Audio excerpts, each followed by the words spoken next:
Hey everybody, it's Sharon, and today I'm just going to update you on our fireplace. This is on our Missouri home.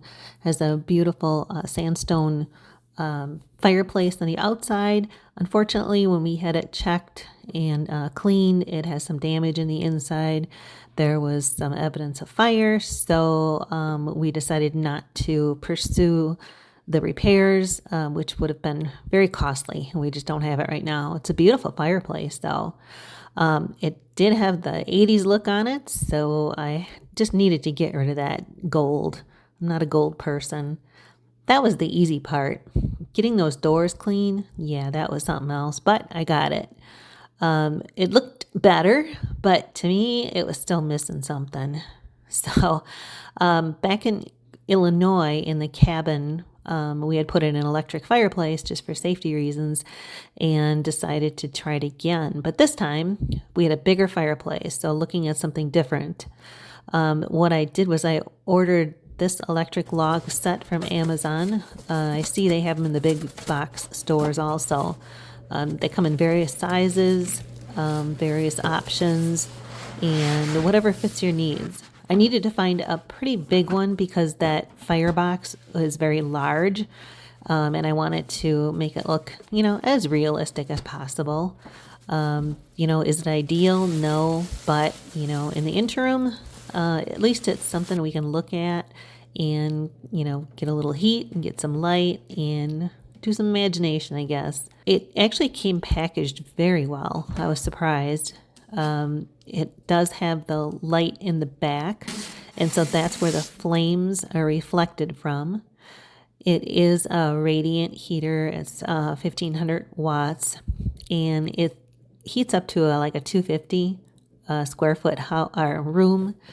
I wasn't looking at that.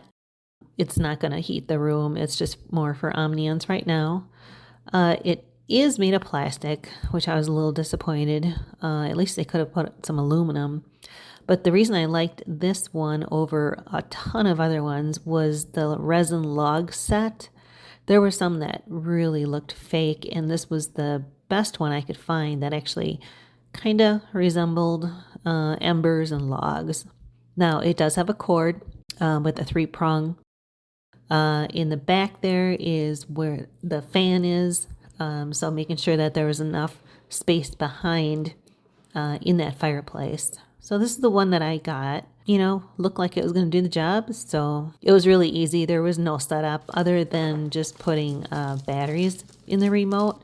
Now the remote does have Wi-Fi also. I don't have that connected, but the remote, we'll talk about that in a minute.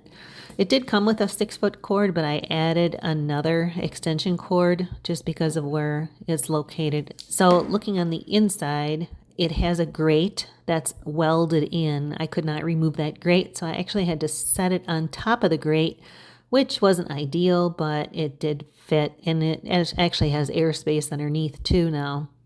As you can see, the cord is out on the right. I'm not going to punch a hole in that box, that firebox, just in case we want to do the repairs. But you can see there's plenty of room in the back. And for now, when we do turn it on, we just open the doors because you need the doors open anyway for the heat. So not perfect, but the remote works very well. There are different flames, different settings. I'll kind of go through a few of them here. You can also change the height of the flames. You can't change the speed though, like it was on the other one. And you see that flashing light in the front. That's just the sensor telling you what program it's on. And once you have that off, the sensor, those lights go off. So it does heat, like I said. It's not meant for a large living room. It said 250 square feet. And I think the temperature range was like anywhere from 75 to 95. It does heat up pretty much instantly, just like a radiant heater does. And it's right in the front. And right in the front is that blower.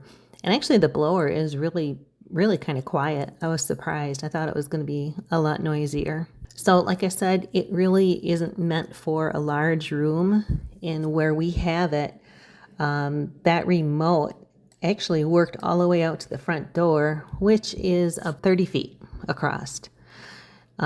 This is a vaulted ceiling. We don't have a ceiling fan, so we know the heat's just going up on the ceiling. And it is an open concept into the kitchen. So like I said, this isn't our primary source of heat. It was just more for the ambiance. I did put my thermometer in front of there just to see once how long it would take to heat up. And actually within 2 minutes, the temperature went up from 70 to 81. So it did heat up pretty fast. I'm just zipping through right now all the different flames. And like I said, you can raise them, you can lower them. There is like that last one there where it looked pretty dim. There's like a nighttime thing where it's a sleep mode. But it does have the brightness you can also adjust. So if you don't want it too bright, you can just turn the brightness down a little bit. So let's review here. What I did like, I liked the remote distance. The other one that we had, you had to be like 3 feet away from it. So this is very good. And the Wi-Fi that I'm going to get set up. The resin log set, the flames, the heater, and best of all, there was no mess, which is really what I was looking for. Now, what could be better? A variable fan speed. There was only one speed. Even variable flame speed. It's just one speed for them too. Like I said earlier, maybe a metal frame instead of plastic. The crackling is annoying, and maybe a little longer cord, but you can turn the crackling off. So up there, just a little sneak peek. I'm working with a company right now on getting a mantle and some corbels. Now we do have some hewn logs, but we don't want to put one up there because it's so heavy. So stay tuned for that. That should be what it looks like. I don't have it yet, but that's my vision. If you're interested in looking at something that's affordable, temporary, or permanent, and don't want the mess, highly recommend it. I think it was worth the price there. As soon as I get that beam and those corbels, I will post an update video on that because that is going to be a great rehab. Thanks again for watching.